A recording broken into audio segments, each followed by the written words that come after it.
everyone, welcome back to the channel and a new video. Sorry, we are in the car and I'm trying to keep the camera as sturdy as I can. So, something we've not done on the channel before, something completely different, but something that me and Chris have done in the past. So, one of the traders that I deal with, I've dealt with quite a lot over the years, has actually reached out and said, Rob, I've got this beautiful little Mazda MX5 2018. He bought it off of somebody else. It's category S, repaired, and he said to me, it's been repaired really nicely. I've had it advertised, but I just ain't having no luck with anyone turning up to buy the car. He's got it advertised, worth the money. He said, is it something that you would be interested in taking from trade from me?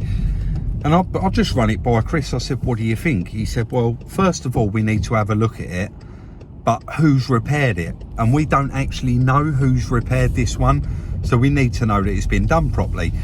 So I said to my friend, I said, look, we would be interested in SOR in it for a couple of hours. So that's sale or return, basically.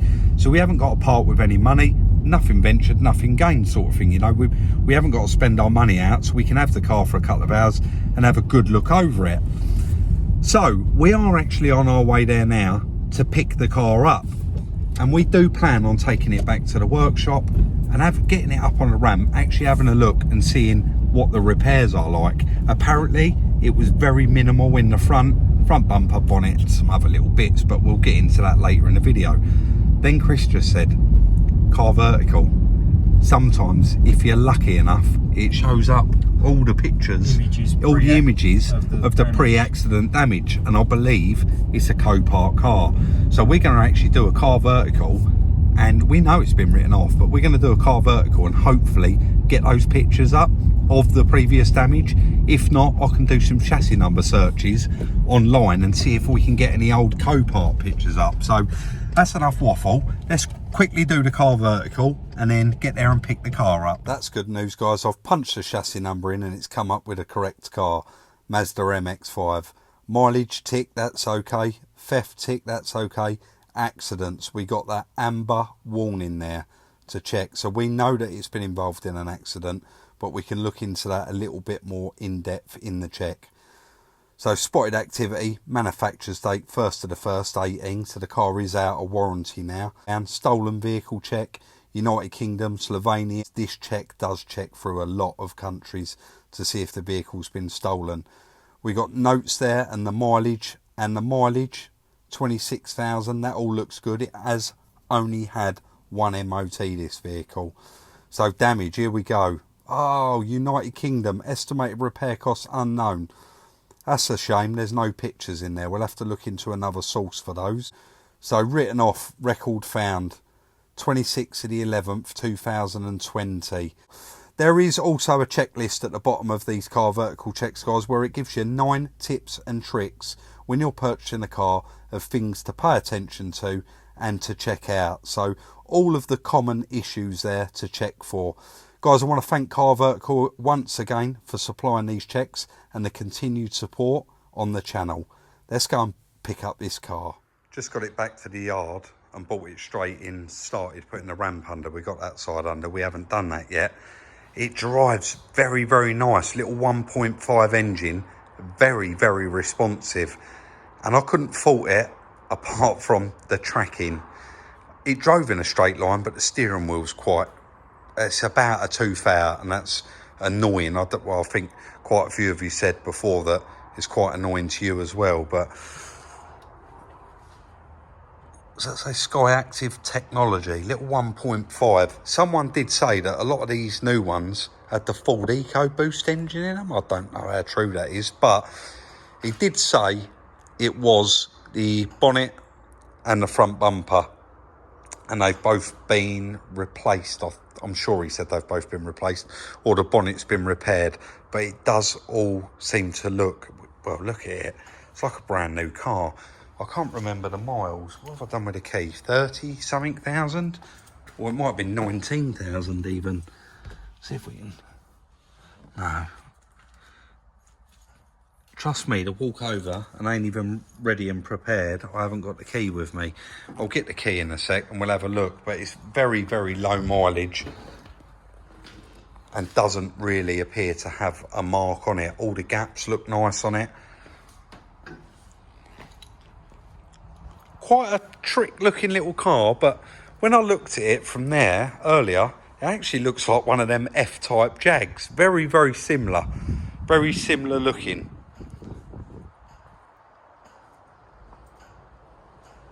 It is quite spotless. Got lovely leather in it. The aircon blew ice cold.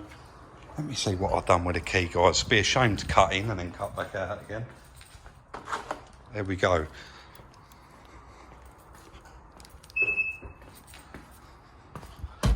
So keyless. What was the mileage?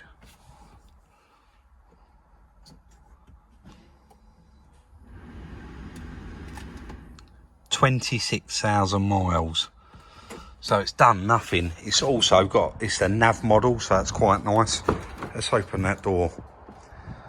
Bit of carbon fibre look. Overall though, quite nice. I did open the boot when I just got back. And unfortunately we don't have smell-o-vision, but it does smell like a brand new car in there. And it has got all its kit in it. We'll get it up in the air, we'll test the roof, go through a few little bits and see how we get on with it. But just off the bat, first impressions, very, very nice car. And I think it's cheap, because I've just looked online and all the ones that are online are a lot more expensive than what he's asked for this car. I've got Chris under here, guys, got it up in the air, have a good look through. And he just said, apart from, there's a little bit of road rash on there, it is quite low to the floor, this car. But these slightly bigger little marks are from the forks at Copart. And yeah, you can tell it's been on the forks, can't you, because of the mud. Yeah. But they haven't actually damaged anything. Well, there is one bit Chris did find down the back there that they have damaged, and that was that plastic there and that one there. It's completely missing, and you can see it did have one on it at some point. You can see there's two mounting points. Has it ripped to mount? No, there's one there. So we've got that one missing out of there. And I'll see another mounting point somewhere. There's a couple. So we've got a little cover missing. And then this cover here, again, that's probably been caught by the forklift. And it's actually broke that mounting point off there. That's supposed to be up there. So that wants a pair of trays. But for now, because we've got it up in the air, we'll probably just put a little bracket across that, a screw in here, and then that original screw in there, and that hold it in place. A bit of damage on there. Yeah, you couldn't see that from when it was down. It is so low. That's actually a crack there, is it? No, I just think it's... Oh, it's paint. Yeah, it's a little crack. Yeah, there's a little tiny bit of damage on the bumper there, but apart from that, it is all very, very nice under here. Seen anything else? It's had a wheel repair, isn't it? But that one hasn't. Oh, it has, hasn't it? Yeah, that wheel. It's funny, when you get them up in the air, things you notice, like, you can see how gloss that is and how clean it is. And then when you go to that side, you can see that hasn't been refurbed. What's the face? So if it's already nice, it's not going to want doing, is it? But, yeah, you can see that's been done. It's very, very bright and sparkly. But, yeah, overall, very, very nice little car. Should we actually disclose the price of this, Chris? I don't think it's going to make any difference, is it? Does it? So my friends actually asked me an £11,000 return on this, and I'm actually going to start making a few calls now, ring around, and try and get 12 for it. What you got there, a twig, Chris? Yeah. So yeah, hopefully we'll try and nick between £500 and £1,000 out of it. It's not every day you get a chance to do that, guys, but we do get offered quite a lot of stuff. And potentially, if we can sell that and earn £500, it still hasn't cost us a penny. And what's that been? From start to finish, this whole video has cost us about half an hour out of our day. Well, say an hour worse. An hour worse way. So going and collecting it, coming back with it and getting it up on the ramp and having a quick look through it. So I will update in a future video. We'll probably chuck it in one of next week's videos, and we'll let you know exactly what we got for it and whether we actually sold it, because we've SOR'd it for, I said a couple of hours, but I'm sure I can ring him up and have it for as long as I need it. I'm going to start making a few calls now, and we're going to put it out there. But if we can't make sort of £500, it's not really worth it, because we're, at the end of the day, it's the car's coming from us. So it's putting our name on the car, not the guy that we're buying it from. So that's the plan anyway. I'm not going to waffle on any longer. I did say to Chris, this is going to be a nice little Sunday bonus video. And also I want to add, if you enjoy it, please do let us know. And of course, in the future, we'll try and do one or two, maybe we'll try and do some more for you. So another little side to what we do here at Salvage Rebuilds. If you haven't already, follow us on Instagram. Your cars that you have for sale or cars that you're interested in, we do list the cars we're selling on Instagram. Reach out and send us your number. And also, if you've got anything for sale, reach out and send us your number.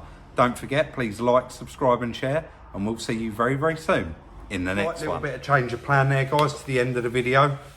This is actually the next morning now, Saturday morning, so you'll be watching this tomorrow.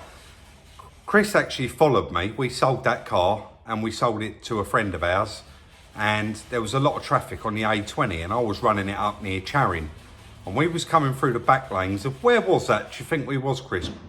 Like Grafty Green sort of? Between Lenham and Grafty. Between Lenham and Grafty Green, there's actually a back road where you turn down a caravan place. I can't even think what it's called, but I'll be honest with you, it's something I've not seen before.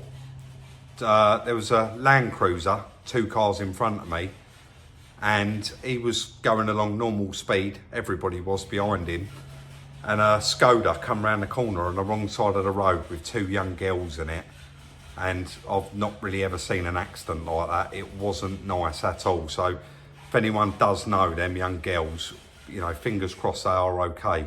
All the airbags went off, there was smoke and dust, and the car behind me, she ran straight over. She was a first aider, and the guy ran out as well. So the ambulance was on their way. There was nothing we could do. Anyway, I'm not going to go on about it too much. You know, we hope that they're okay. And we did sell the car and we had 500 quid on it. So it's all good there. That is the end of the video. Have a lovely rest of the weekend, everyone. We'll see you Monday.